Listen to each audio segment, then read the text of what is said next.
Hi, this is Jonathan Messenger, and welcome back to the alien adventures of Finn Caspian. We're here for Season 2, and I'm so excited to be back with you and your... I'm every robot, it's all in me.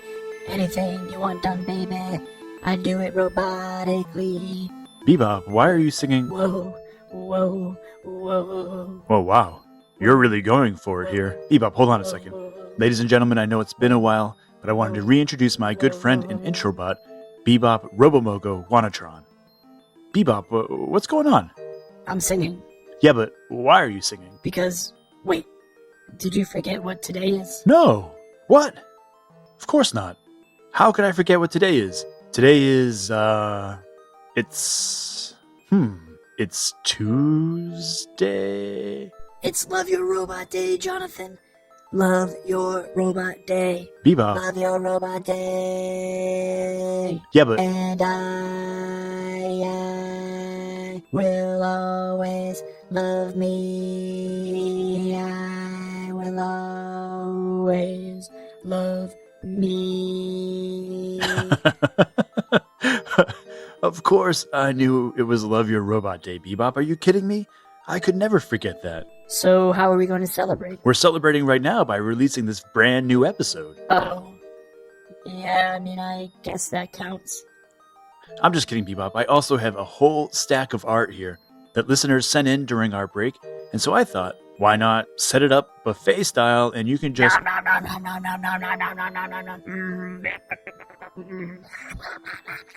Okay, so it looks like Bebop is a little preoccupied at the moment, so let me take this chance to say thanks to everyone for sticking with us through the break, and welcome back.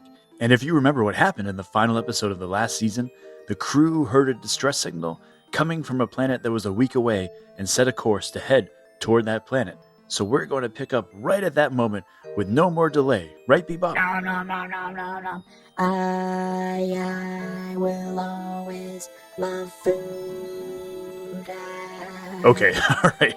Without further ado, here is Finn Caspian, Season 2, Episode 1, The Rivalry.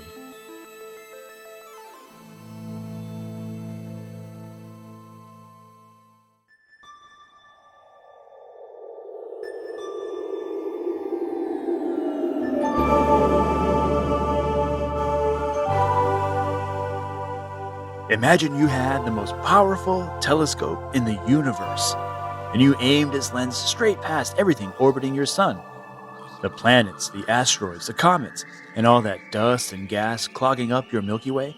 Straight out past hundreds of galaxies, even past Sapphire, the living planet. Hey, Sorry, Sapphire, but you were in the last season. I know. Straight out past the red planet and through to light years beyond. And there you might be able to spot an orange planet, a planet ringed by icy moons, a planet giving off a sort of glow so that you'd be excused if at first you thought it was a star. But if you trained that telescope to move in a little closer, you'd see the planet got its color from a sort of thick, short, orange turf, a grass that looked rough to the touch, like the carpet of an old hotel. And you'd see that the glow from the planet wasn't coming from within, but instead was coming from enormous stadium torches, giant pillars with cascading flames that lit up one side of the planet so brightly you could almost mistake them for wildfires. But if you can, without hurting your eyes, zoom that telescope in even closer, and you'll notice that between the two largest torches there is a sort of throne. A throne covered in jewels and diamonds and gold, and sitting on that throne is a young girl, a girl of about 6 years old, with short hair, and, hey, do you see it? She's wearing the spacesuit of the famous Marlow 280 Interplanetary Exploratory Space Station. But wait, she's all alone. There aren't any other explorers with her. And look at that. Why is she sitting so still? And hang on. Do you see those aliens? The ones with the gray, matted fur? The ones that look like yetis that haven't taken baths in weeks? Phew. Be glad for a moment that your telescope won't allow you to smell those hairy aliens. They're standing on either side of the throne and seem to be gnashing their teeth and growling at her and moving in closer and closer. But the young girl, she is sitting very still, and her Marlowe spacesuit is looking very crisp, and there's a look of tenacity and bravery upon her face. And now she's standing up, and you can see she's actually sweating from the heat of the flames and the torches, and those Yeti monsters are moving forward, and they grab hold of her. But she's pointing down below at the crowd gathered in front of the throne, an enormous crowd that you hadn't noticed before. And really, honestly, you probably should have noticed it before. And if your telescope were equipped with some sort of high-tech radar, you might even be able to hear that girl, and that girl would be screaming one simple word, and that word would be Finn! That's right. Finn. But you knew that already, didn't you? You knew that she wasn't going to scream help like some common storybook victim. You knew that Paige Caspian, the kid sister of cosmonaut and chief detective of Explorers Troop 301 Finn Caspian, is one of the only kids in the universe who, when faced with alien Yeti captors about to grab her, would take a moment to yell at her older brother and blame him for her predicament. Or, wait a second, maybe that's not what she was doing. Maybe she was asking him for help, pleading with him to rescue her, because now one of the Yeti aliens has thrown her over his shoulder and carried her up behind the throne, where the light from the torch is too bright, and even your high-powered telescope can't keep track of her, and she, Paige, disappears. Let's pause for a moment and talk about what led up to the current situation. Very little had made sense since the Explorers Troop 301 had departed from the famous Marlow 280 Interplanetary Exploratory Space Station and landed on this mysterious planet. They had just finished their epic battle on the Moth Mountains of the Red Planet where Bunce, Bogus, and Bean had planned their ambush. And while they'd all been looking forward to a nice rest, they'd been intrigued by what sounded like a distress signal coming from this orange-ringed planet. And when they arrived, they also mistook those enormous flames for a sign of something wrong, fire engulfing the planet. Finn, Abigail, Eliza, and Vale all gathered on the captain's bridge, along with Finn's mother, Captain Caspian, and Foggy, Finn's robot best friend. There is no way I'm sending any troop down there until we get some sign of what's happening, said Finn's mother. We just spent the last few weeks blundering into one bad situation after another, and we're going to restore some order around here. Come on, said Vale. I think we should just hop down there and, pew-pew, start flinging some arrows. Nobody listened to Vale. Finn's mother put the Marlow into orbit around the planet and sent a signal down to its inhabitants. Again, just like when they had left the red planet, they saw a blue streak shoot along the planet's fringes. This is really strange, said Finn's mother. Those giant fires, it almost looks as if... Welcome, welcome, great warriors, scholars, and athletes from galaxies beyond. A voice boomed over the Marlow's communication system. You're just in time for the largest interstellar Olympiad the universe has ever seen. If you'll just send a team down of your bravest competitors, then I believe we'll have just the right number of, competitors to, compete. Welcome, Marlow 280! Finn's mother laughed and sighed. That was no distress signal we heard. It was a convocation. It's the Intergalactic Space Olympics, and I think I just signed us up. Finn's mother explained that whereas the Olympics on Earth only happened every 4 years, there were space games being played across the universe at any moment. Nearly every solar system had their own, and planets sent champions to play against rivals light years away. As an interplanetary exploratory space station, the Marlow crew had never fielded a team, and in its years of traversing the cosmos, they'd only ever heard about the games. Every explorer troop aboard the Marlow wanted to play in those games, even though they had no idea what the games would actually be. But eventually it was agreed that Explorers Troop 301 would be the Marlow's representatives, since they had just single-handedly saved the station. Gah, I'm so jealous, said Genevieve Brooks. I've always wanted to play in one of these. Well, you could take my place if you like, said Abigail. You're basically a member of Troop 301 now, after you helped us capture Bogus and Bean. But Genevieve wouldn't do that to her friend, and refused to take Abigail's place, and so the whole team was packed onto a fresh explorer's pod and sent down to the planet. The Marlow would remain in orbit, where they could watch the games being played.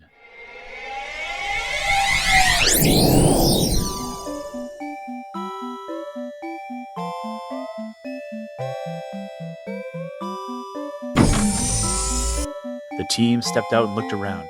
They couldn't see any bugs in the orange grass below them, a relief after having been harassed by ant, moth, and spider creatures on recent adventures. There were trees with dark brown trunks and orange leaves, and squat shrubs with black and pink leaves. About 100 yards in front of them were enormous gates into a kind of stadium with giant walls encircling the throne, the torches, and who knew what else. Please approach the gates. There you go, all 4 of you. No laser bunnies this time, little lady, am I right? Just yourselves and... Oh, no robots, please. Robots must stay behind. That would be cheating. I'm afraid not everyone has robots. So, robots, just back onto your spaceship there, thank you. It was the same voice as before, but sounded tinnier, less friendly than when they'd heard it on the Marlow. Foggy didn't budge. Excuse me, He said. not to be rude, but where are we? And why do I have to go back to my ship? And what are you talking about? And who are you? And where are you? And just generally, again, we don't want to be rude, but... Oh, just say it already, said Vale. What's going on here? A small trumpet poked out of one of the shrubs. 10 points from the Marlow team for insubordination. A tiny alien with a round head and little arms and legs hopped out of the shrub, a long trumpet protruding from his forehead. Now, Metal Man, we are not letting the Marlow team into the stadium until you turn around and fly that little pod of yours back up to the Marlow. These are the rules of the International Space Olympiad, and on these rules we will not bend. Oh, I'll bend you, you little blowhorn, said Elias. Foggy is our friend, and he's one of us. Elias had spent the last week helping the Marlow's engineers repair Voltronics Zoo and Foggy after the final battle. Voltronics was still on the operating table, and Elias was feeling a little sensitive about the robots. Who are you calling a blowhorn, sugar dumpling? Said the little alien, dancing around to the other side of the shrub out of Elias's reach. Wait, how do you know so much about us? Said Finn. You said Abigail couldn't bring any laser bunnies, and now you know Elias's nickname? Are you kidding? You guys are totally famous. You can't take on Saffrite, the planet alien, and the moths of the red planet and not expect us to hear about it. The troop all looked at each other. Abigail knew that Finn would never be able to bring himself to ask Foggy to leave, so she put her hand on Foggy's shoulder. It's okay, Foggy. It's just some silly games. This will give you a chance to catch up on your reading. Very well, Madam Abigail. Put any funny business and I'll be back down here in a jiffy. The robot turned to the pod and opened the door. Wait. Before Foggy could step foot into the pod, out popped Finn's little sister, hopping on one foot and rubbing the other. Paige? Said Finn. Paige, what are you doing here? How did you even get on that pod without us knowing? I stowed away in the storage compartment, she said. I knew you would just be playing games so you wouldn't take any supplies down, and Ow! My foot really fell asleep in there. So I just jammed myself in. And besides, Finn, you get to have all the fun and go on all the adventures while all I get to do is just stay on the space station and do nothing. It's not always fun, Paige. Getting chased by rock monsters isn't fun, it's dangerous, said Finn. Actually, it was kind of cool when we were running from those exploding babies, said Vale. Yeah, and then we were driving that super fast minecart, said Abigail. That was pretty fun.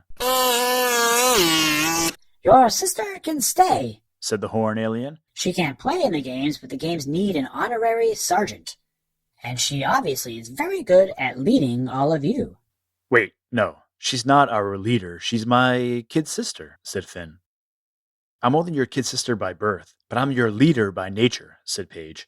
And she grabbed hold of the tiny horn alien's hand, and the two walked toward the gates. She turned around and stuck out her tongue at Finn. Yeah. said the little horn alien. The gates of the grand stadium parted as the troop approached. They entered into a magnificent scene. The grass in the stadium was much longer and softer, and the walls of the stadium encircling the playing field were so high that it almost felt like they were inside a dome. All along the grass, different life forms were, the explorers guessed, warming up for the games. There were long-legged aliens kicking high in the air to stretch their legs, and a team of floating aliens were handing weights to each other, each one plummeting to the ground as soon as they grabbed it. Another sort of aliens that looked like chewed-up bubblegum were all stuck to one of the walls and trying desperately to peel themselves off. Huh, said Elias. I guess they got carried away. And on the far side of the stadium was the throne with the enormous torches, and they saw a small, woolly creature dressed in deep red robes, seated there with giant, hairy guards standing on either side.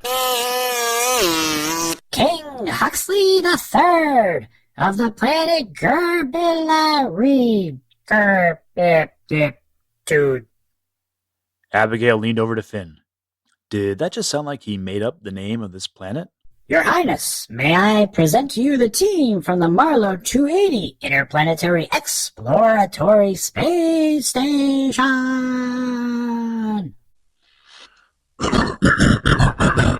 Greetings, young ones, said the king. Excuse me. It is a pleasure to have you here for the games. I take it you have never participated in a Space Olympics before? The troops shook their heads. The king coughed some more. Well then, let me explain. There will be 4 games. Each will be played by one of your competitors. Excuse me. Now, as I understand it, you have 5 here, and you, the youngest one, will be our honorary sergeant, correct? Here, young one, you may sit upon my throne. Paige smiled and ran up the stairs. She stood facing the king, the two of them the same height. And then Paige bowed deeply and sat on the throne, beaming out as if it were her birthday. The king swished his robes and paced in front of the throne. Now, the first game is ring racing. Perhaps you saw as you approached a small spark or vehicle streaking across the rings of our planet. That is our test pilot testing out the various rocket sleds. One of you will pilot a rocket sled, doing 3 laps around our planet. The winner, of course, being the first to cross the finish line. Me. Definitely me, said Vale. You guys know I was pretty much born to rocket sled.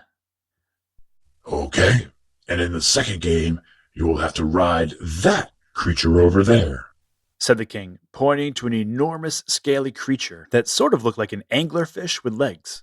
You will have to ride that creature up to the top of Cannon Mountain. Cannon Mountain, of course, shoots cannonballs out of the top. That sounds kind of dangerous, said Abigail, but that creature is kind of adorable, so I'll do that one. Very well. The third game, your competitor will have to enter a maze and find the champion's orb. That actually sounds pretty easy. I could definitely do that, said Elias. The king smiled and seemed like he was about to say something, but another coughing fit stole his voice, and after a minute, he seemed to forget all about it. Excuse me again, please. Now, the fourth game, I can't tell you what's involved in that. Not yet. It must remain a mystery until the end, but I can tell you it will take cunning and bravery to play it, and it seems like perhaps you, young sir, have been chosen to play it. The king pointed at Finn. And what is your name? Finn was surprised to be singled out by the king, and he stammered for a moment. That is Finn, said Paige. He's my brother. The king smiled at Paige, and then turned to Finn. Well, Finn, I hope you're prepared for a mighty... The king stopped mid-sentence and stared over the far wall of the stadium, and everyone stopped what they were doing and turned to watch as a small ship, almost like the kids' explorer's pod, landed outside the stadium. And the stadium remained silent as the gates opened. And in walked a team of 4 kids, all dressed like Explorers Troop 301, except rather than the Marlow's blue, they wore black spacesuits, and a small dog-shaped robot trotted alongside them. Well, this just got interesting, said the king. Introducing the athletes from Explorers Troop 103 from the Shakespeare 820, said another tiny horn alien, leading the way. Finn's face went white. The Shakespeare? He said. I can't believe they're here. Why, who are they? Said Abigail, watching the other kids stride confidently across the field. They're another interplanetary exploratory space station, said Finn. My mom told me all about them. They were launched, 10 years after the Marlowe, but all the Shakespeare ever does is take credit for the Marlowe's work. Forsooth, said a light-haired Shakespeare kid, about Finn's age, as they approached the throne. If it isn't the troop from the not-so-famous Marlowe 280, prepare to get lost to history. Hey, said Vale, how come they get a robot?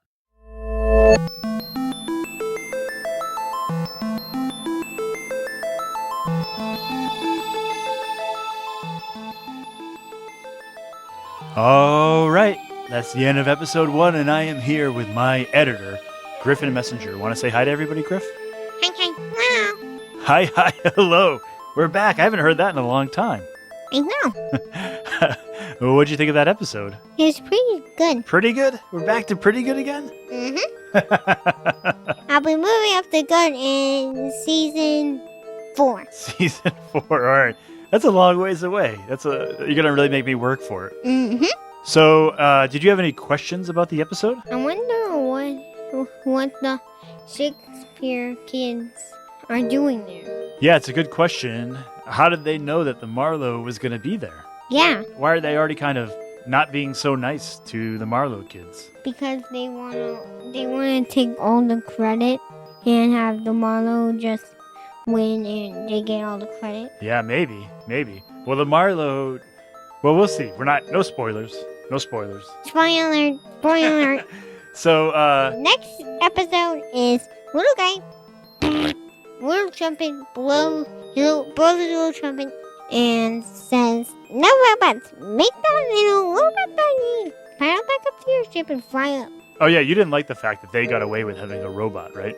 Yeah. Well, we might have to rectify that next episode. So little guy gets to blow the trumpet and say no robots. We'll see.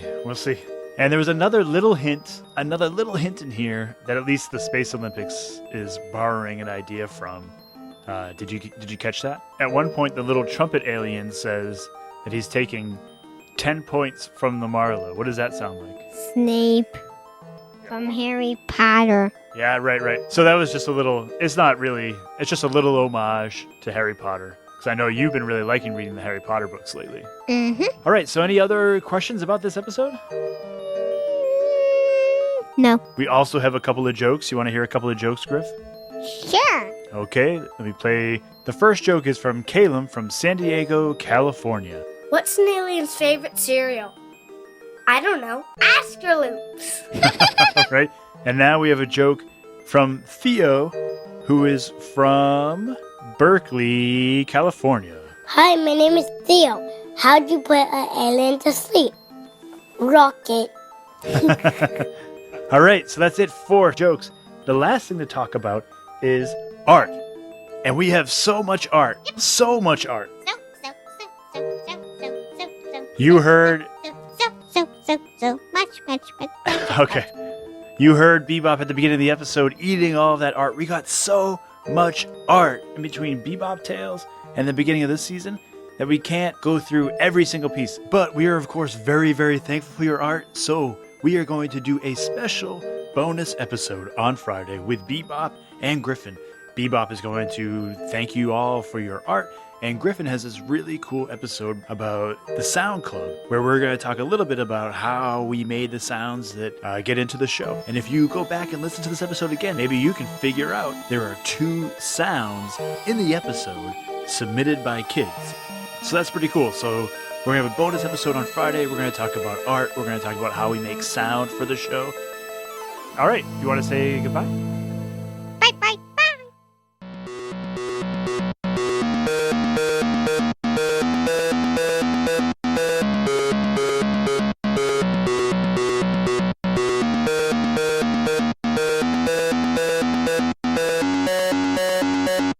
Okay, I wanted to say again, thank you to everyone who waited so patiently for us to come back, and those of you who waited impatiently. That was great too. I'm so glad to have you back with us, and thanks to everyone who kept emailing us, sending us jokes, art, sounds over the break. You all are the best, and it kept us working hard in between the seasons. Special shoutouts this week go to Calum and Theo for their jokes, and to Brogan in Chicago and Joaquin in California for the sounds they submitted that were in this week's show. But we'll talk about all that on Friday, and I'm really excited. It'll be deployed very, very soon. A really beautiful online gallery for all of your art, and Bebop will talk about that on Friday as well. And as we're headed into the second season, please remember that if you feel so inclined, we always appreciate a kind review on iTunes. It's a quick way to get the word out about the show and this new season. So if you do feel like it, thank you.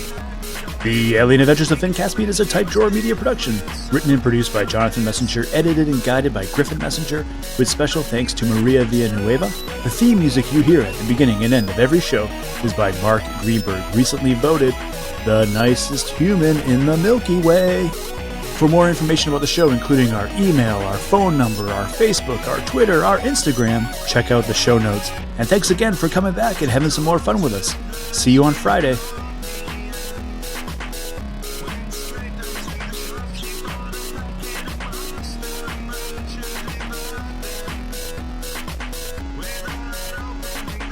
Nom nom nom nom nom nom nom nom nom nom nom nom.